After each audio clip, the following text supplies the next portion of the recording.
Hi students, and today we are going to discuss in income tax PGBP chapter two sections. Yes, two sections we are going to discuss about computation of income on the basis of estimation. We are going to discuss 44AD, 44ADA also, and 44AE. So let us complete these three sections. Super fast track will try to revise everything, and so that you are ready for the examinations and your all concepts are clear. Now, generally think about small assessees. If the assessee is small, the taxpayer is small, he is into business or he is into profession. He is a small taxpayer and he is into business or profession. Now, should the income tax department trouble him with all the compliances, all the formalities, maintain books of accounts, do tax audit, file returns like this, that? Of course, government should help these small businessmen so that they grow in business, right? So, to help them in taxation perspective, they brought section 44AD, 44ADA, and 44AE. Now, what these sections talk about, we'll discuss in detail. Simple computation of tax is what the purpose of these sections. Simple computation of income is the purpose of these sections. So, simple computation process for computing income and calculating tax also. All this with these sections. So, let's continue. So let's start with first 44 AD. It talks about business profit on presumptive basis. It talks about what? Business profit on presumptive basis. Now, to whom this section is applicable? The answer is resident individual. Come on, remember with me. Resident individual, resident individual, resident HUF, resident partnership firm. The words are very important. See, resident individual, resident HUF, resident partnership firm. Resident individual, resident HUF, resident partnership firm. To only these three SSCs, this section is applicable. I'm talking about 44 AD, computation of income on presumptive basis. Applicable to whom? Resident individual, resident HUF, resident partnership firm. Okay. This means it is not applicable to LLP, limited liability partnership. So if it is limited liability partnership or if it is company, then this section does not apply. If it is a business trust, this section will not apply. To LLP, company, local authority, business trust, AOP, BOI, artificial juridical person, to everybody it will not apply. It will apply to only individual resident, HUF resident, partnership firm under Partnership Act 1932, resident, only to these people. Okay. Somebody who is a person carrying on profession referred to in 44 AA, like example legal, technical, medical, these type of professions these people engage into. So when they engage into legal, medical, technical professions, for them this section will not apply, right? For them there is another section 44 ADA. So for professionals there is a section ADA. That's why 44 AD will not apply, they said. And some people who earn income on commission basis, brokerage basis, those who are engaged in something called as agency business like LIC agents are there, for them also this section does not apply, right? They also said that somebody is an assessee covered under 44. Yes, somebody is an assessee who is covered under 44 AE. Covered under which section? 44 AE. Those who are like my Nikla ho gaddi leke, that means goods transport vehicle business. For them, this section does not apply. So come on, fast track recapitulation. Light. Individual resident, partnership as resident, HUF as resident. This section applicable. Not applicable to, not applicable to whom?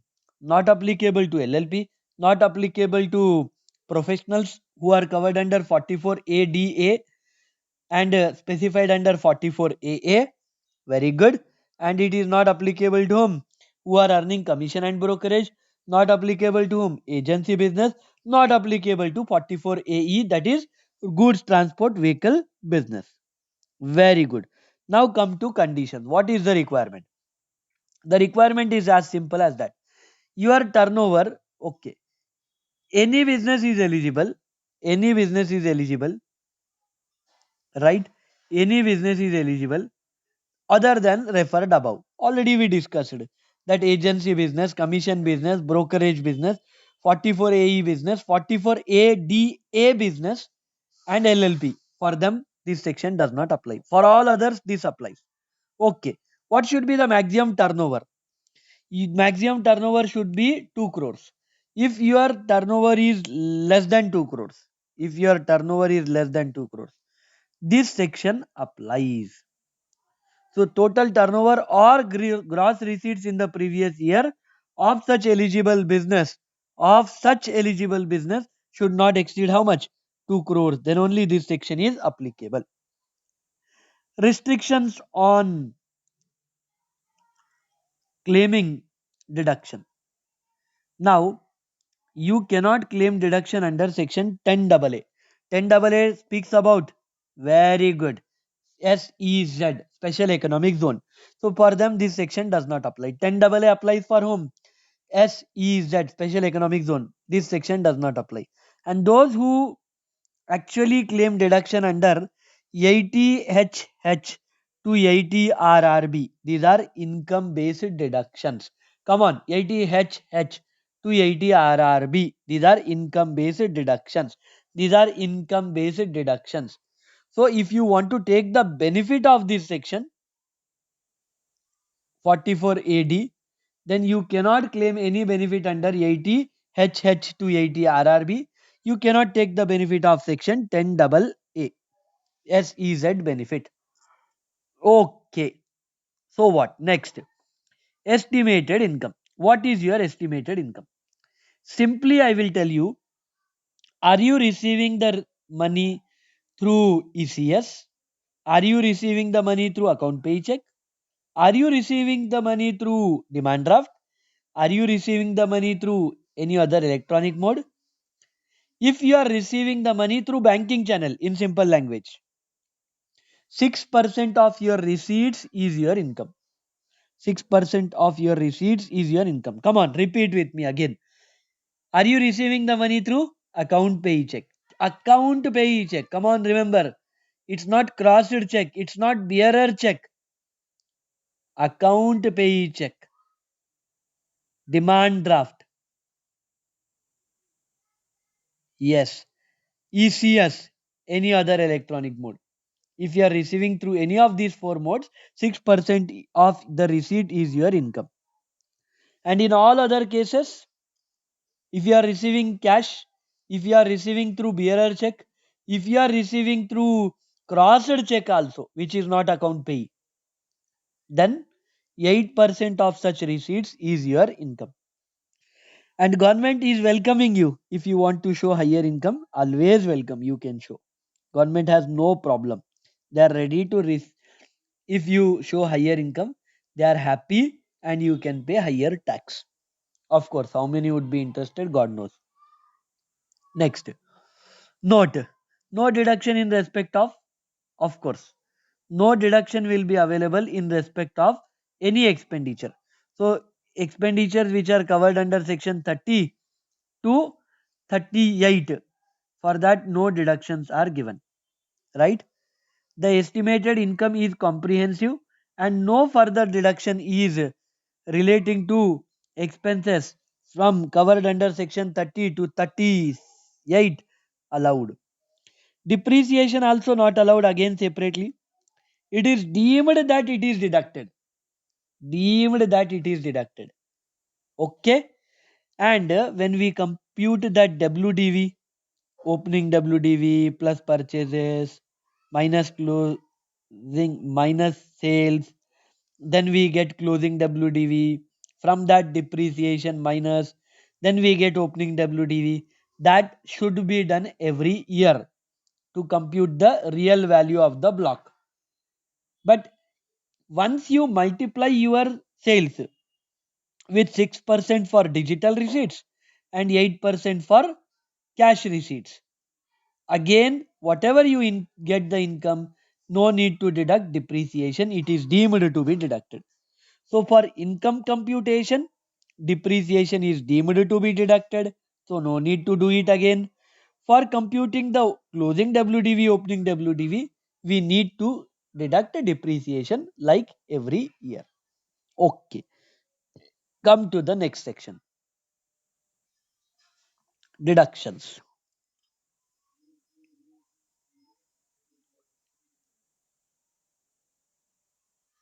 1 second. I feel I went to the next slide directly. Okay. Did we discuss this slide?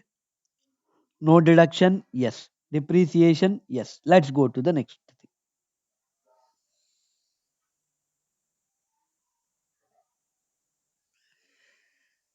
Okay. So what is the next thing? Very good. So they said deductions. So 80 deductions, are they available? The answer is yes. 80 deductions are also available to these assessees. But which 80 deductions? 80C is available. 80CCC is available. 80CCD is available. 80D, 80DD, 80DDB, 80E, 80EE, 80EEA, 80EEB. 80G series also available. And later on 80TTATTB available, 80U available. These are the sections which you can claim deductions. Other sections you cannot claim deduction. Right?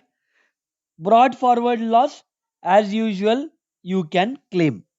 Okay? Once you compute the income or do total income, from that, any brought forward losses, please deduct allowed. Okay? Next. What about provision in What about provisions not applicable? Now, 44 AD is not applicable if you want to show lower income.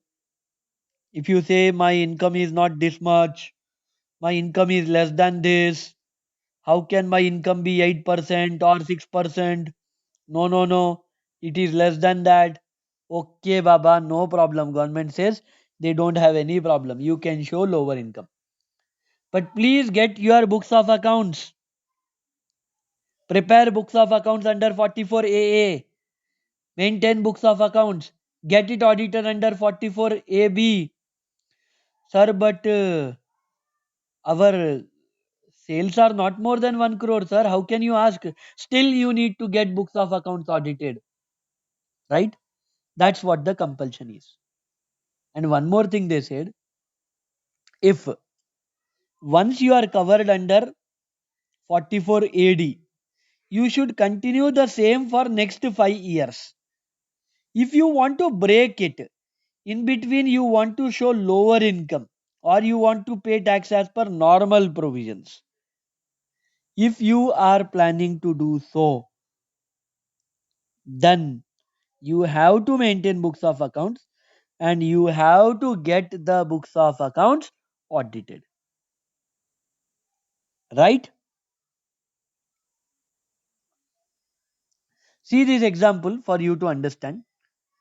In 1920 assessment, in the assessment year 2019-20, that means last year it was, and assessment year 2021 for which we are writing exams now. These 2 years what we did, and for 2021 and 22 we maintained uh, the 44 AD provision. We followed 44 AD and we computed income as per that provision. But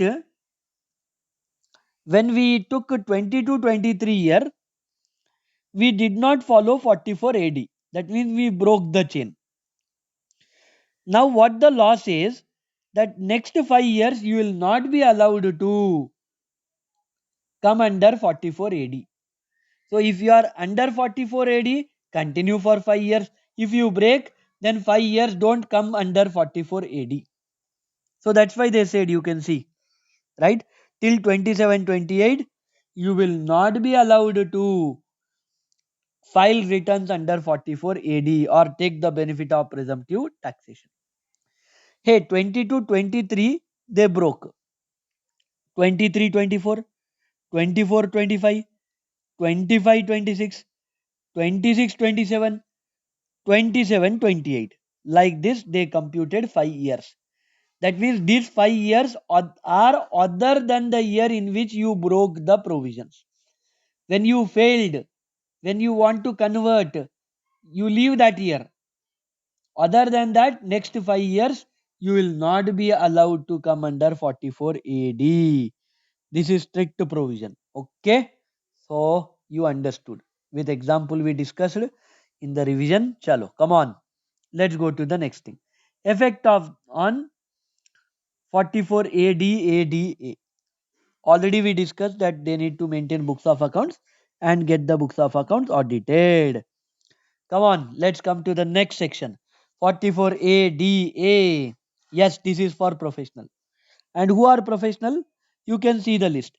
Legal, medical, consulting, technical, accountancy, all are professionals. Right? Yes. For them, what is the provision? Whatever they receive into 50%. Whatever they receive into 50% is their income. Whatever they receive into 50% is their income. Okay. Very good.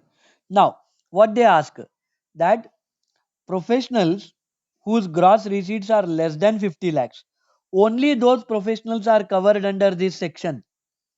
If suppose I am a cost accountant in practice and my gross receipts are 70 lakhs in this year, then I am not covered by 44 AD. But my gross receipts are 40 lakhs only, less than 50, right? So I am covered under this. Understood? Yes. Now, estimated income. Whatever I receive into 50% is my income. Suppose I received 40 lakhs. So I am covered under this section. Into 50%, that means 20 lakhs is my income. Hey, 20 lakhs is not tax, re Baba. Don't get confused. 20 lakhs is your income. And on that, 0 to 2 lakh 50 nil, 2 lakh 50 to 5 lakhs 5%, that rules will apply for computing tax. So don't get confused between income and tax. In the previous section also, 6%, 8% was your income, not tax. Okay? Very good. Why I am stressing much on these things? So that you remember forever. Okay? Very good. Now deductions under section 30 to 38 not allowed at all. Depreciation is deemed to be allowed. But when you compute closing WDV, opening WDV, yes, you need to calculate depreciation, deduct the depreciation there. But once you get 20 lakhs, as I said, 40 lakhs was the receipts into 50%, 20 lakhs is my income. Can I deduct depreciation from 20 lakhs? No. 20 lakhs is my business income. I cannot deduct depreciation. I cannot deduct any business expenditure. Okay. Note, deduction under section 30 to 38 not allowed, depreciation not allowed. Come to the next part.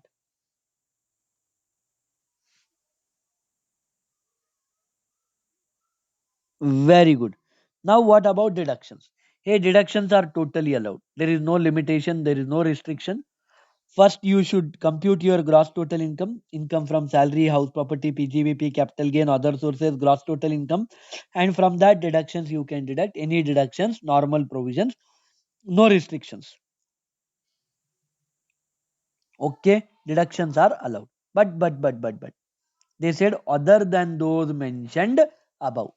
That means 80HH to 80RRB. Come on, 80HH to 80RRB. Come on, 80HH to 80RRB cannot be deducted. So what can be deducted? We all know 80C can be deducted, 80CCC can be deducted, 80CCD can be deducted. EITD can be deducted, EITDD can be deducted, EITDDB can be deducted, EITE can be deducted, double E can be deducted, EITEEA can be deducted, EITEEB can be deducted, EITG series can be deducted, EITU can be deducted. Remember like this, okay? EITHH to EITRRB cannot be deducted. So once you compute total income, brought forward losses can be deducted. Very good. Now the question comes, if the assessee wants to declare lower income, then he has to get the books of accounts audited and maintain books of accounts under 44A and get its books of accounts audited under 44AD. AAB. Okay. Books of accounts under 44A. Tax audit under 44AB. Even if 50 lakhs did not increase, still they are converting, right? Government is very strict with them. They have to get it audited. That's all. Now come to very important section, very easy section 44AE, plying, hiring, goods, carriage, vehicle. Come on, plying, hiring, goods, carriage, vehicle. Plying, leasing, hiring, goods, carriage, vehicle. Simple provision. So let's discuss. So these are that my Nikla Gaddi Leke, truck drivers, lorry drivers who carry loads, luggage, right? For them, this section is. Now, this section is applicable to whom? All assessees who are engaged in this specific business, that is plying, hiring, goods, carriage, vehicle. Okay. Agarwal packers and movers, you would have heard, right? For them, it is applicable. So, how many vehicles they should have? Not more than 10 vehicles. How many vehicles they should have? Not more than 10 vehicles. If you have taken the vehicle on hire purchase basis, still you are treated as the owner. So suppose in the question, in the MCQ, they may ask you that he has 10 vehicles which he is the owner and 2 vehicles on hire purchase basis. Is this section applicable? You should say no, because total 12 vehicles, right? Even hire purchase is counted. So if there are 12 vehicles, this section does not apply. Hire purchase also, you are treated as owner. Come on, next. So less 10 or less should be the vehicle, then only this section can be utilized. The privilege can be taken. Okay. Now goods carriage vehicle means what? Everybody know, right? Should I tell? Hmm. Next. What is your income? They asked, is it small vehicle or big vehicle? Small vehicle or big vehicle? If it is small vehicle, 7,500 per month or part of the month. Come on, this you should remember. 7,500 per month or part of the month. 7,500 per month or part of the month. If it is small vehicle. But if it is heavy goods vehicle, then 1,000 per ton of the gross vehicle capacity. 1,000 per ton. Now, generally, heavy goods vehicle means what is explained. There you will understand the importance of this. Okay. So, you understood what is estimated income, right? Income shall be calculated from the month when assessee acquired the property, whether it has been put to use or not. All assessees can declare higher income. So you put to use, you did not put to use, it is your headache. If you have vehicle, we will consider it as income. What is the income? Small vehicle 7,500 per month or part of the month. So if you hold the vehicle for single day also, 7,500 is your income for such vehicle if it is small. And heavy vehicles 1,000 per ton, 1,000 per ton. Okay, capacity. Now what is that? We'll see in the next slide. Don't worry. Heavy vehicle means what? Which has the capacity of how many? 12,000 kgs. That means 12 tons or more capacity vehicle is considered. So that means for heavy vehicles, minimum 12,000 per month is the income. Yes or no? 12 ton means 12,000. Right? Deductions under 30 to 38 not allowed. Obviously not allowed. We are discussing from last sections also, so I need not teach again. The deductions under 40B. Oh, this is partners remuneration actually, and they are saying here this partners remuneration is allowed. So once you compute that 7,500 per month or part of the month for small vehicles into number of months into number of vehicles, and heavy vehicles 1,000 per ton into number of tons, capacity you should check. Okay, not how many tons the vehicle is lifting today. What is the capacity you should check. Suppose if the vehicle has 15 tons capacity, so 15 into 1,000 rupees, 15,000 will be the vehicle into 12 months, right? And into number of vehicles, that is your income, right? And once you get the income, from that you have to deduct partner's remuneration as per 40B. Depreciation same as discussed till now. So same, it is deemed to be deducted, and while computing closing WDV, please deduct it. Okay, come to the next section. Very important. Deductions. 80 deductions totally allowed without any restriction. Okay, without any restriction, 80C to 80U, every section we can claim deduction. Brought forward losses, yes, you can claim. Once total income is done, brought forward losses can also be claimed. Maintenance of books of accounts and audit. Generally, they need not maintain any books of accounts and audit. Okay, there is no rule as such. But if they say our income is less than the calculation under 44 AE, that is 7,500 for small vehicle, 1,000 per ton per vehicle for heavy vehicles. If my income is less than that, I want to claim. Then I have to do maintain books of accounts under 44A and get it audited under 44AB. Very good. Come on.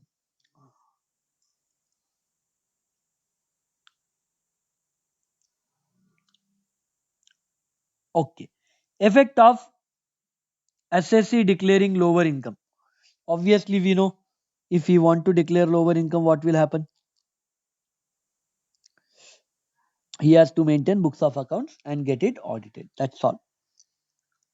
So again, I should not teach everything repeatedly. So we'll use. SSC can change his option every year. He has that privilege. Every year he can change the option. So I feel with this you understood the entire provisions in relation to 44 AD relating to presumptive taxation, ADA for professionals exclusively, AE for plying hiring goods carriage vehicle. So all the best. We'll meet in the next video. And thanks for showing the love and affection by subscribing and with wonderful comments which you are giving. Thank you all. Thank you.